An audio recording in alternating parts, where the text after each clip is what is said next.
Cosmopolitan Christ church సంఘమా ఆరాధన ప్రారంభించుకోవడానికి పరిశుద్ధ ఆదివారపు ఆరాధన ప్రారంభించుకోవడానికి గాను ఆంధ్ర క్రైస్తవ కీర్తన పుస్తకం నుంచి 158వ కీర్తన తనువు నాదిదిగో గైకొని మీయో ప్రభువా. ఇక పాట మనం పాడుకుని దేవుని నామాన్ని కనపడతాం. తనువు నాదిదిగో గై కొని మీయో ప్రభువాని పనికి ప్రతిష్ఠించుమి. దినములు క్షణములు తీసుకొని అవి నీదు వినతిన్ ప్రవహింపజే యని శక్తి నీయోమి. తనువు నాదిదిగో గై కొనుమియో ప్రభువాని పనికి ప్రతిష్ఠించుమి. ఘనమైన నీ ప్రేమ కారణంబున నీకై పనిచేయాచే తోలివిగో యనయాంబు నీ విషయ మై సొగసుగా జురుకు తనముతో పరుగేత వినయ పాదమోలివిగో. తనువు నాదిదిగో గై కొనుమియో ప్రభువాని పనికి ప్రతిష్ఠించుమి. స్వరమిదిగో గొనుమి వరరాజా నిన్ను గూర్చి నిరతము పాడనిమ్ము. మరియు పెదవులివిగో మహనీయమైనాని పరిశుద్ధ వార్తతో పరిపూర్ణముగా నింపు. తనువు నాదిదిగో గై కొనుమియో ప్రభువాని పనికి ప్రతిష్ఠించుమి. నరుల కాయన దయా ప్రవీణ దేవా పరమరాజా సర్వా పరిపాలా పరిపూర్ణ శక్తి గల 58వ అధ్యాయము 6 నుంచి 12 వరకు ఈ విధంగా రాయబడినది. దుర్మార్గులు కట్టిన కట్లను విప్పుటయు కాడిమాను మోకులు తీయుటయు బాధింపబడిన వారిని విడిపించుటయు ప్రతి కాడిని విరగొట్టుటయే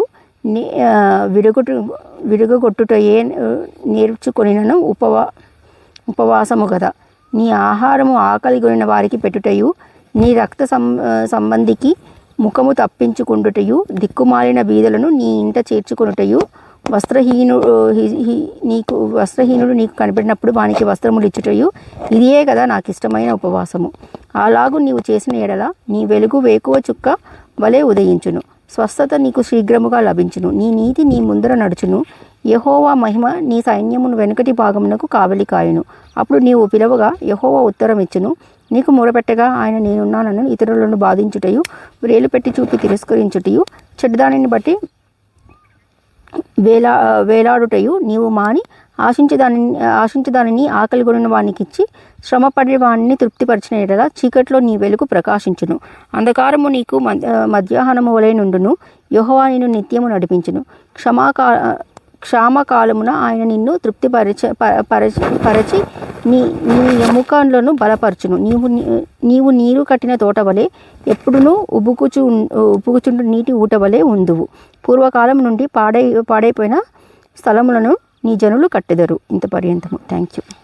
ఎవడును తన కోసమే బతుకడు, ఎవడు తన కోసమే చనిపోడు.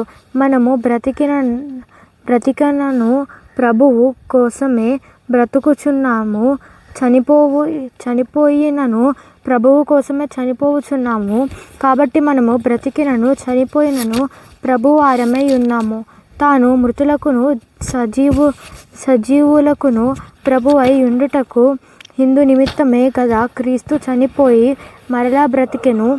అయితే నీవు నీ సహోదరునితో తీర్పు తీర్చనేలా నీ సహోదరుని నిరాకరింపనేలా మనమందరము దేవుని న్యాయపీఠము ఎదుట నిలుతుము. నా తోడు ప్రతి మోకాలును నా ఎదుట వంగును, ప్రతి నాలుకయు దేవుని స్తుతించును అని ప్రభువు చెప్పుచున్నాడు అని వ్రాయబడి ఉన్నది. గనుక మనలో ప్రతివాడును తన గురించి దేవునికి లెక్క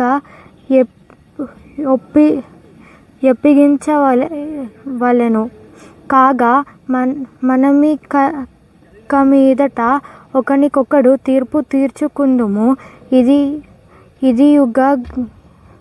ఇదియుగాక సహోదరునికి అడ్డమైనున్న ఆటంకమైనను కలుగచేయకుందునని మీరు నిశ్చయించుకొనుడి. సహజముగా ఏదియు నిషిద్ధము కాదని నేను ప్రభు అయిన యేసునందు ఎరిగి రుదిగా నమ్ముచున్నాను. అయితే ఏదైనా నిషిద్ధమునని ఎంచుకొను వానికి అది నిషిద్ధమే. నీ సహోదరుడు నీ భోజన మూలముగా దుఃఖించిన ఎడల నీవొకను ప్రేమ కలిగి నడుచుకొను వాడవు కావు. ఎవని కొరకు క్రీస్తు చనిపోయెనో వానిని నీ భోజనము చేత పాడు చేయకుము. మీకును మైలైనది దూషణాలు కనియకుడి. దేవుని రాజ్యము భోజనమును పానమును కాదు గాని నీతియు సమాధానమును పరిశుద్ధాత్మ మందలి ఆనందమై ఉన్నది. ఇంతటితో ఏర్పాటు చేయబడిన మరి సువార్త పాఠ్యభాగం మనం చూసినట్లయితే మత్తయి సువార్త 5వ అధ్యాయము 43 నుంచి 48 వచనాలు మనం చదువుకున్నాం. మత్తయి సువార్త 5వ అధ్యాయము 43 నుంచి 48 వచనాలు. నీ పొరుగువానిని ప్రేమించి నీ శత్రువును ద్వేషించమని చెప్పబడిన మాట మీరు విన్నారు కదా. నేను మీతో చెప్పినదేమనగా, మీరు పరలోకమందున మీ తండ్రికి కుమారులు ఉండినట్లు మీ శత్రువులను ప్రేమించడి, మిమ్మల్ని హింసించి వారి కొరకు ప్రార్థన చేయడం అంటున్నాడు. మీ శత్రువులను ప్రేమించడి, మిమ్మల్ని హింసించి వారి కొరకు ప్రార్థన చేయడి. మనము చాలా సందర్భాల్లో కొటేషన్ చేస్తూ ఉంటాం, ఎవడు కూడా పెర్ఫెక్ట్ కాదని. అంటే ఎవడు కూడా పరిపూర్ణుడు కాదు. తెలుగులో పరిపూర్ణత, ఇంగ్లీష్లో పర్ఫెక్ట్. ఈ మాట అయితే వాస్తవమే, ఏ మనిషి కూడా పర్ఫెక్ట్ కాదు. కానీ ఈ వాక్యం ఏం చెప్తుందో చూసారండి. మీ 48వ వచనం, అంటే ఈ మత్తయి సువార్త 5వ అధ్యాయము 48వ వచనం మనం చూసినట్లయితే, మీ పరలోకపు తండ్రి పరిపూర్ణుడు గనుక మీరు పరిపూర్ణులుగా ఉండవలను. అంటే మీ దేవుడు పెర్ఫెక్ట్ కనుక మీరు కూడా పెర్ఫెక్ట్గా ఉండాలంటున్నాడు. అట్ ద సేమ్ టైం మనిషి అనేవాడు పెర్ఫెక్ట్ కాదు అనేది ఉంటుంది. మరి ఏ విధంగా మనం ఇక పెర్ఫెక్షనిజంని లేకపోతే పెర్ఫెక్ట్నెస్ని మన జీవితంలో పొందుకోవచ్చు అంటే ప్రేమించటం ద్వారా. ఓన్లీ ప్రేమ ద్వారానే మనం పరిపూర్ణులు అవుతాం, పెర్ఫెక్ట్ అవుతాం. కానీ ఈ లోకంలో నువ్వు ఏమైనా చెయ్యి, యు ఆర్ నాట్ పెర్ఫెక్ట్.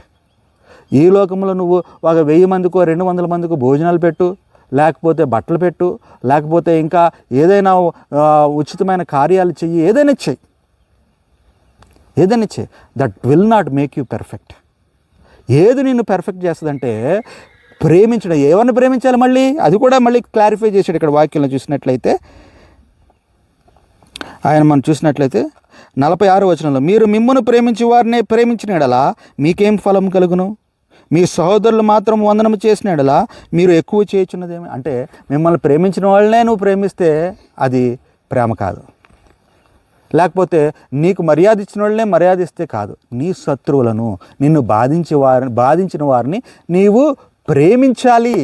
అప్పుడే నీ యొక్క జీవితము పరిపూర్ణము, నీ జీవితము పరిపూర్ణత చెందుతుంది అనేసి ఈ వాక్యం ద్వారా దేవుడు చెప్తున్నాడు. ప్రియ దేవుని సంగమా, if you want to be perfect, please love your enemies. That is the only option left in this world to become perfectionist. కాబట్టి ఈ వాక్యం మనం ఆలోచన చేయాలి. ప్రతి ఒక్క వ్యక్తి, లైవ్లో వీక్షిస్తున్న ప్రతి ఒక్క వ్యక్తి ఆలోచన చేద్దాం. అవును, మన శత్రువులను, మనల్ని బాధించిన వారిని, మన ఇబ్బంది పెట్టిన వారిని ప్రేమించడం అసాధ్యం. కానీ దేవునికి అసాధ్యమైనది ఏమి లేదు. అడ్డమైనను ఆటంకమైనను కలగజేయకుందమని మీరు నిశ్చయించుకుని అంటున్నాడు. ఇక మాట మనం చూసినట్లయితే విశ్వాసుల గురించి మాట్లాడుతూ ఉన్నాడు. విశ్వాసులు అంట ఆ యొక్క విశ్వాసులకు కలిగిన సహోదరులకి అడ్డంగా ఉండకూడదంట, ఆటంకముగా ఉండకూడదంట. అదేంటి?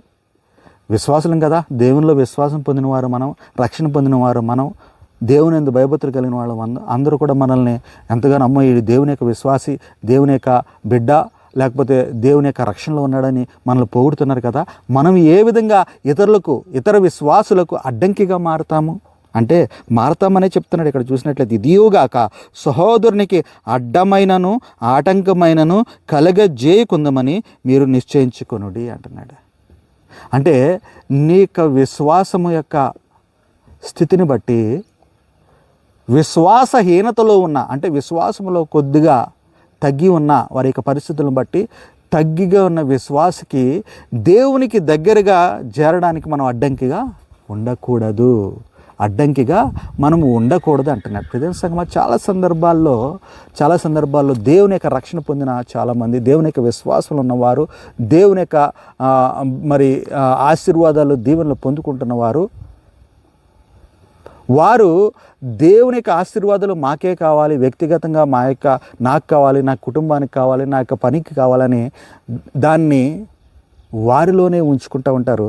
ఇతరులకు ఆ యొక్క దేవుడు వారికి అనుగ్రహించిన ప్రతి విధమైన ఈవిని, ధన్యతను, ఆశీర్వాదాన్ని, అభివృద్ధిని ఇతరులతో పంచుకోరు. ప్రియమైన సంగమా, ఇక్కడ మనం ఆలోచన చేయాలి. మిషనరీసు వారు దేవుడు పొందిన యొక్క ప్రేమను, వారు పొందిన విశ్వాసాన్ని బట్టి, దేవుడు వారికి ఇచ్చిన రక్షణ బట్టి వారి యొక్క దేశంలోనే ఉండిపోలేదు. మన దగ్గరికి వచ్చి వారు సువార్తను ప్రకటించారు. అంటే ఇక్కడ వారు ఒకవేళ సువార్తను ప్రకటించకపోయి ఉంటే మన పరిస్థితి ఏమో కానీ, వారు అటువంటి అడ్డంకిని తొలగించారు మనకి. వారు విశ్వాసులైనప్పటికీ దేవుని యొక్క సువార్త ఇతరులకు వెళ్లకుండా వారు అడ్డంకిగా లేరు. అలాగే మనం కూడా ఈ సందర్భంలో దేవుడు మనకు అనుగ్రహించిన ఈ విశ్వాసము, ఈ రక్షణ మనం ఇతరులకి పంచిపెట్టకపోతే దేవుని యొక్క సువార్తకు అడ్డంకిగా ఉన్నవాళ్ళమే మనం, దేవుని యొక్క సువార్తకు అడ్డంకిగా ఉన్నవాళ్ళమే. కాబట్టి ప్రతిదిన సగమా ఈ పత్రిక పాఠ్యభాగంలో మన యొక్క విశ్వాస ప్రేమను మనం చూపెట్టాలి, విశ్వాస స్వతంత్రాన్ని మనం చూపెట్టాలి. ఎప్పుడు ద ఫెయిత్ఫుల్ ఫ్రీడమ్ అనేది ఎప్పుడు వస్తుందంటే, మనకి దేవుడిచ్చిన ఈ విశ్వాసపు రక్షణను, లేకపోతే స్వతంత్రాన్ని, ప్రేమను ఇతరులకు పంచిపెట్టాలి. ఒకవేళ నువ్వు పంచిపెట్టకపోతే ఆటోమేటిక్గా నువ్వు వెళ్ళి వాళ్ళని ఎవరిని అడ్డుకోక్కర్లేదు. ఆటోమేటిక్గా నీకు దేవుడిచ్చిన విశ్వాసాన్ని ఇతరులకు చెప్పకపోతే నువ్వు అడ్డంకిగా ఉన్నట్టే. కాబట్టి ప్రియమైన సంగమా, ఎప్పుడూ కూడా దేవుని విశ్వాసాన్ని పొందుకున్న మనము ఇతరులకు సువార్తను ప్రకటించకుండా అడ్డంకిగా ఉండకూడదు అనేది ఇక పత్రిక పాఠ్య భాగం ద్వారా దేవుడు మనతో మాట్లాడుతూ ఉన్నాడు.